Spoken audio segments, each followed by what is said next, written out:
ત્યારે આ સેલ્ફી કેમેરાનો યુગ નહોતો, એટલે જીવનની દરેક ક્ષણોને હૃદયમાં કેદ કરી શકતા. મેસેજની સુવિધા નહોતી, માટે મનની વાતો કાગળ પર લખી કહેવામાં આવતી, જે લાંબા સમય સુધી યાદગાર રહેતી. હોટલના પિઝા બર્ગર જોવા ના મળતા, પણ મિત્રો સાથે મમરા ખાવાની મોજ પણ કંઈક અલગ જ હતી. આટલા પણ વ્યસ્ત ના રહેતા કે દોસ્તો સાથે બેસીને નાની વાતોમાં મોટેથી હસી ના શકીએ. આજે ભલે સોશિયલ મીડિયામાં હજારો ફોલોવર્સ હોય, પણ ત્યારે જે 4-5 હતા એ કોઈ કોહિનૂરથી કમ નહોતા.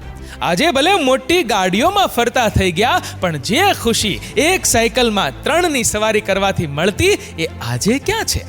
આજના બ્રાન્ડેડ કપડાં પહેરીને પણ એ આત્મવિશ્વાસ નથી મળતો જે નાનપણમાં જૂના ફાટેલા કપડાં પહેરવાથી આવતો.